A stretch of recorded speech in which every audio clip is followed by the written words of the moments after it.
घर अकेले हमर भौजी हो कैसे जइबू देवा घर अकेले। देवघर के मेला में भीड़ लगेला हो जाई माथा फेल। ये हमर भौजी हो ए हमर भौजी हो कैसे जइबू देवा घर अकेले। हमर भौजी हो कैसे जइबू देवा घर अकेले। कैसे जइबू देवा घर अकेले। हमर भौजी हो कैसे जइबू देवा घर अकेले।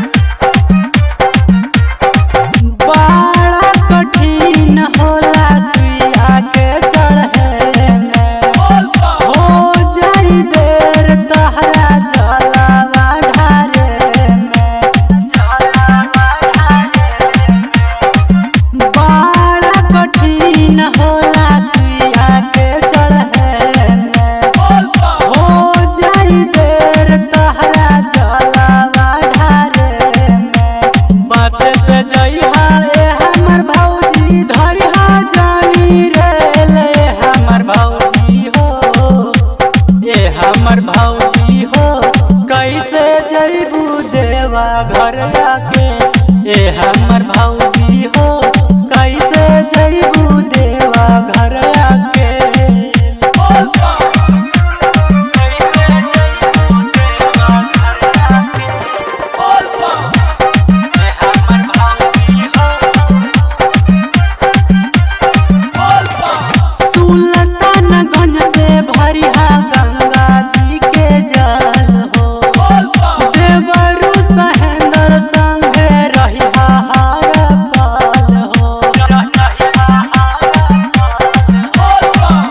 सुल्तानगंज से भरिहा गंगा जी के जल हो।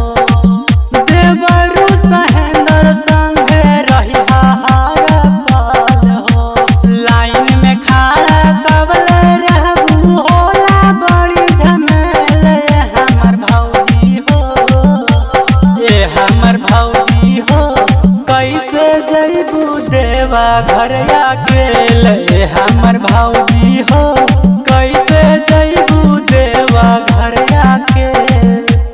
देवघर के मेला में भीड़ लगेला हो जाई माथा फेल। ये हमर भौजी हो ए हमर भौजी हो कैसे जइबू देवा घर अकेले। हमर भौजी हो